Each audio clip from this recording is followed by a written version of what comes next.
Welcome back to Treadmill Trivia. Get ready for the ultimate classic sitcom challenge. Today, we are traveling through TV history with 30 questions spanning 3 legendary decades. We're kicking things off with 10 questions from the groovy 1970s, moving into 10 from the radical 1980s, and finishing strong with 10 from the iconic 1990s. From the Brady Bunch to Seinfeld, do you have the TV knowledge to score a perfect 30?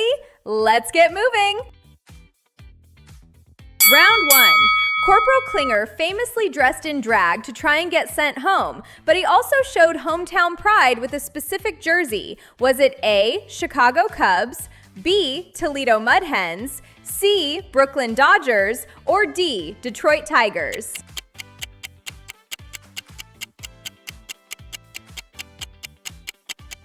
The answer is B, the Toledo Mud Hens. The character of Klinger was originally supposed to be a one-time guest spot, but the actor, Jamie Farr, was so funny they kept him. Like his character, Farr was actually from Toledo, Ohio, and gifted the hat and jersey to the show. Round 2. He was the king of cool, but even the Fonz had to sign checks. Is his full name A, Anthony Fonzarelli, B, Arthur Fonzarelli, C, Angelo Fonzarelli, or D, Arnold Fonzarelli?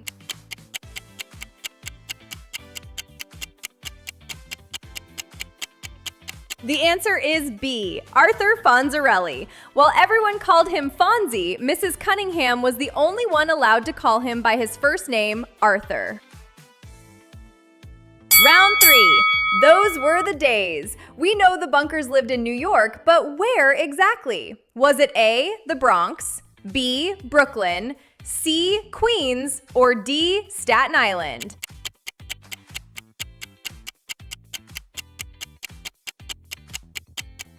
The answer is C, Queens. While the opening credits famously featured Manhattan skylines, the Bunkers were residents of the Astoria neighborhood in Queens. The house shown in the opening credits is actually a real home located at 89-70 Cooper Avenue in Queens.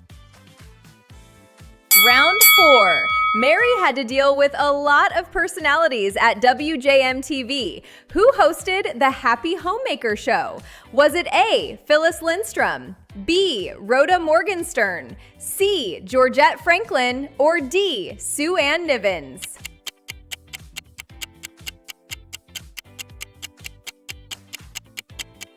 The answer is D, Sue Ann Nivens. Played by the legendary Betty White, Sue Ann was sickly sweet on camera, but aggressively man-hungry off camera. This role helped transition Betty White from a game show personality into a sitcom icon. Round 5. 1, 2, 3, 4. Schlemiel, Schlemazel. Where did these two bottle cappers work? Was it A, Schatz Brewery, B, Schlitz Brewery, C, Milwaukee Best, or D, Phenoment Brewery?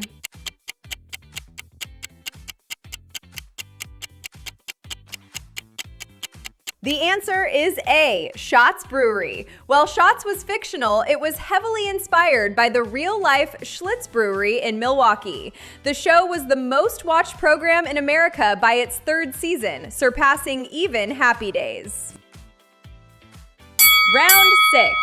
When the Ropers moved out, a new landlord moved in to keep an eye on Jack, Janet, and Chrissy. Was it A, Mr. George Roper, B, Mr. Ralph Furley, C, Mr. Barney Fife, or D, Mr. Stanley Roper?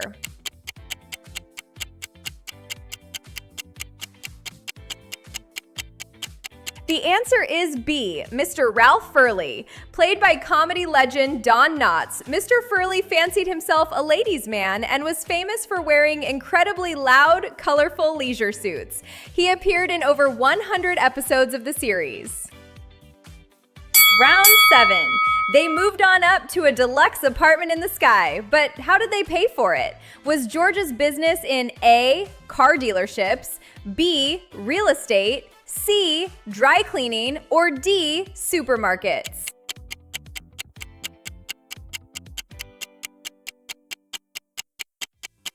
The answer is C, dry cleaning. Jefferson Cleaners started with a single store in Queens before expanding to 7 locations. This success allowed George and Louise to move to the Upper East Side of Manhattan. Round 8. The drivers at the Sunshine Cab Company were constantly terrorized by the hateful tyrant inside the cage. Who was the dispatcher? A. Alex Rieger, B. Louis De Palma, C. Latka Gravis, or D. Jim Ignatowski?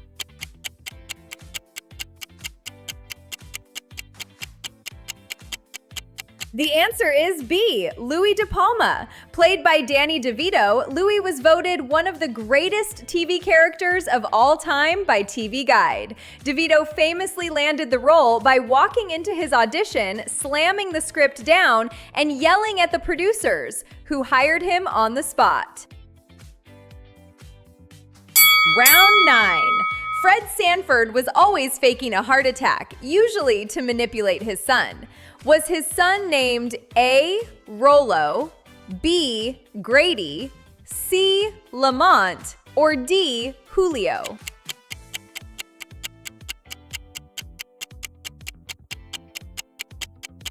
The answer is C, Lamont. Lamont was often the voice of reason against Fred's get-rich-quick schemes. The show was a massive hit and was groundbreaking for being one of the first successful American sitcoms with a predominantly African-American cast since Amos and Andy.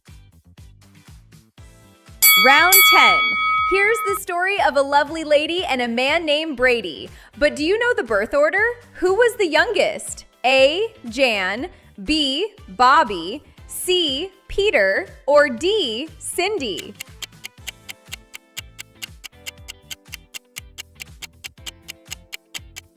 The answer is D. Cindy. Cindy was described in the theme song as the youngest one in curls. She was known for her pigtails and a slight lisp, which the actress Susan Olsen worked hard to overcome as she grew up.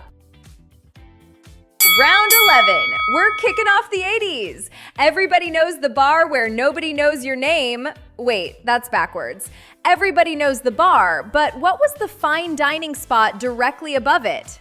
A. The Hungry Heifer, B. Melville's, C. The Crab Shack, or D. Cooper's?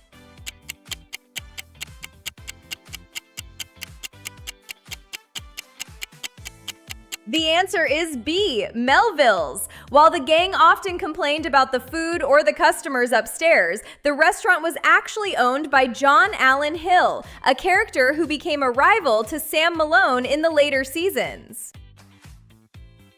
Round 12. Age is just a number, especially in Hollywood.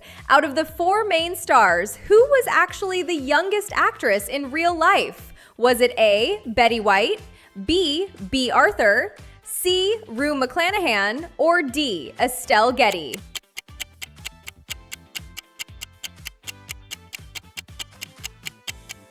The answer is D. Estelle Getty. It took the makeup department 45 minutes every day to transform her into the octogenarian Sophia. In reality, she was actually younger than her TV daughter, B. Arthur, by more than a year. Round 13. Michael J. Fox became an 80s icon, playing the buttoned-up, conservative Alex P. Keaton. We know what he stood for politically, but what did that mysterious middle initial P stand for? A. Patrick, B. Peace, C. Percival, or D. Paul?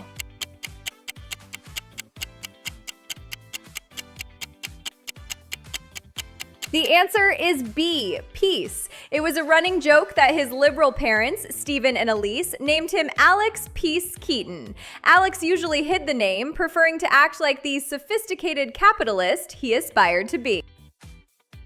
Round 14. Before he was a miserable shoe salesman, he was a gridiron legend, at least in his own mind. Where did he score those 4 touchdowns? A. Polk High, B. Bayside High, C. Ridgemont High, or D. Lincoln High?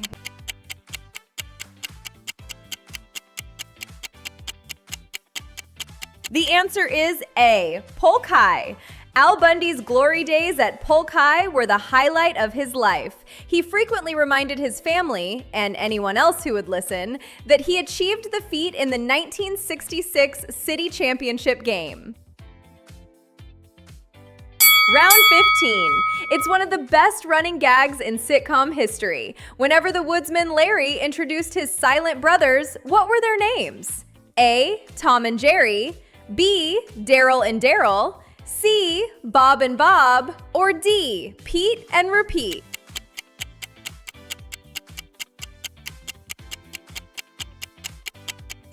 The answer is B. Daryl and Daryl. The line, "I'm Larry, this is my brother Daryl, and this is my other brother Daryl," became an instant sensation. Interestingly, the two Daryls famously didn't speak a single word until the very final episode of the series. Round 16. The house was full of people, but there was only one golden retriever. What was the pooch's name? A. Comet, B. Buddy, C. Spot, or D. Tiger?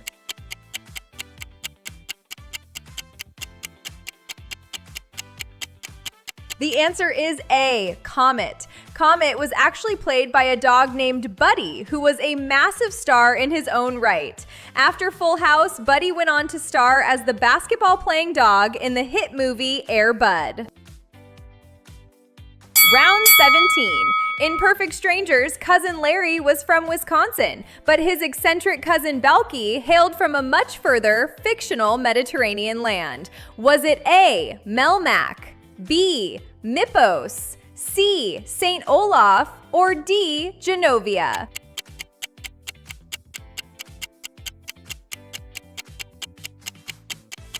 The answer is B. Mypos. Often referred to as the unspoiled jewel of the Mediterranean, Mypos was a land of sheep herders. It gave us the famous Dance of Joy, which Balky and Larry performed to celebrate good fortune. Round 18.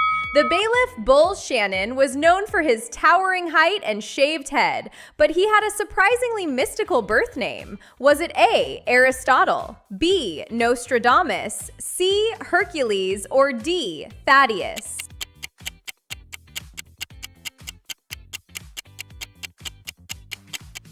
His full name was Nostradamus Bull Shannon. His mother said she named him that because she predicted he'd be big. Round 19. In the final season of Growing Pains, the Seaver family took in a homeless teenager. Who played him? A. Brad Pitt, B. Tobey Maguire, C. Leonardo DiCaprio, or D. Matt Damon?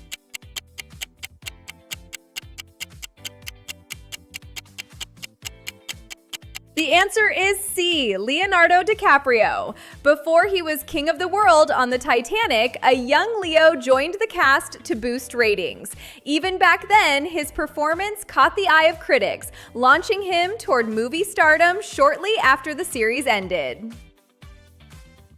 Round 20. We called him Alf, which stood for alien life form, but his friends back on Melmac knew him by a different name. Was it A. Gordon Shumway, B. Zaphod Beeblebrox, C. Mork, or D. Ford Prefect?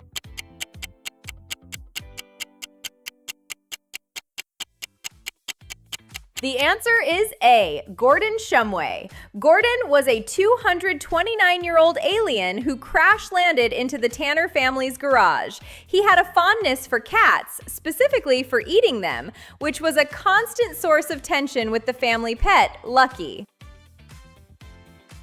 Round 21. Welcome to the 90s. Jerry and the gang spent half their lives in a booth at Monk's Diner. But in the famous exterior shot, what name is actually on the neon sign? A. Monk's Diner, B. Tom's Restaurant, C. Jerry's Place, or D. The Coffee Shop?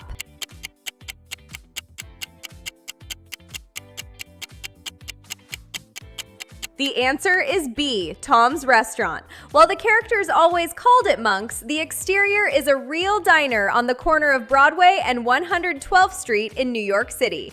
Thanks to the show, it became a massive tourist attraction. Round 22. Did I do that? Steve Urkel was the ultimate nerd next door, but he invented a cool juice that transformed him into a smooth-talking heartthrob. What was the name of this character? A. Serge, B. Stefan Urkel, C. Rico, or D. Smooth Steve?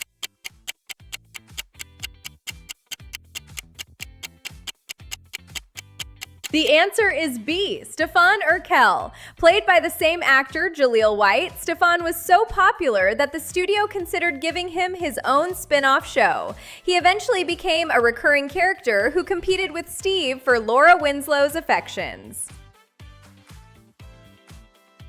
Round 23.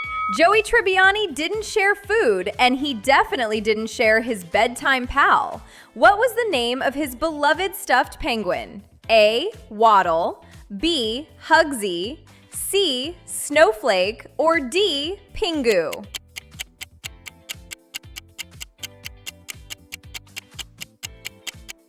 The answer is B, Hugsy. Hugsy was Joey's bedtime penguin pal. He was so attached to the stuffed animal that he refused to let Emma, Rachel's baby, keep it, eventually stealing it back for himself. Round 24. Frasier Crane was a man of high culture, but his father's dog constantly humbled him with staring contests. What was the dog's name? A. Eddie, B. Martin Jr., C. Niles, or D. Pavlov?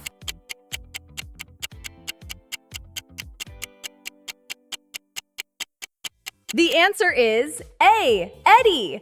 Eddie was played by a dog named Moose and later by Moose's son, Enzo. The dog was so popular that he received more fan mail than any of the human cast members during the show's peak.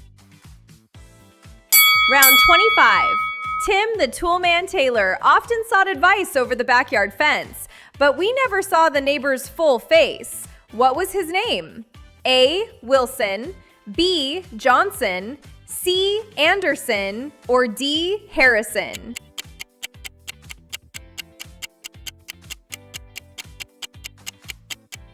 The answer is A, Wilson. His full name was Wilson W. Wilson. The character was based on Tim Allen's real-life childhood memory of a neighbor he was too short to see over the fence.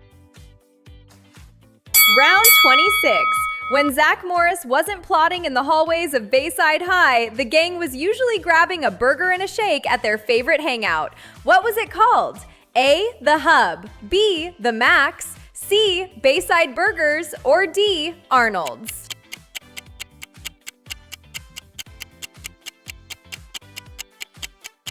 The answer is B, The Max. Owned by a magician named Max, the diner was the central social hub for the students. It was famously the setting for the unforgettable dance contest where Casey Kasem made a guest appearance. Round 27. Before she was the flashy girl from Flushing working for Mr. Sheffield, Fran Fine worked at a bridal shop. Who was the boyfriend that dumped and fired her? A. Maxwell Sheffield, B. Danny Imperiali, C. Nigel Wick, or D. Eddie Spencer?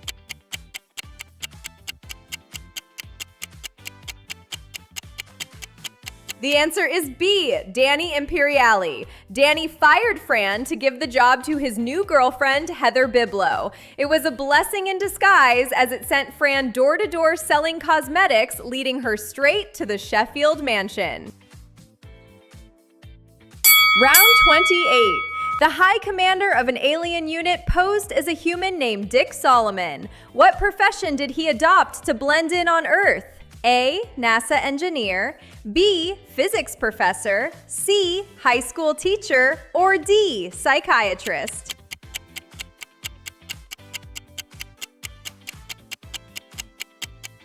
The answer is B, physics professor. Dick taught physics at Pendleton State University. His lack of understanding regarding human social norms usually resulted in him screaming at his students or turning simple lectures into chaotic rants.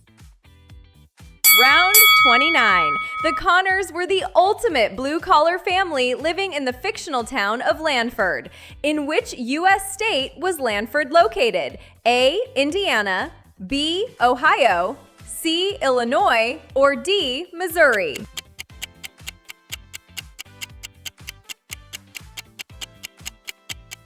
The answer is C, Illinois. While Lanford is fictional, the exterior shot of the Connor house is a real home located in Evansville, Indiana. However, the show explicitly set the town in Illinois, portraying the struggles of working-class families in the Midwest. Round 30. NBC sitcoms often shared a universe. When Jamie Buckman caused a citywide power outage in New York, which other sitcom showed the result? A. Seinfeld, B. Friends, C. Frasier, or D. Caroline in the City?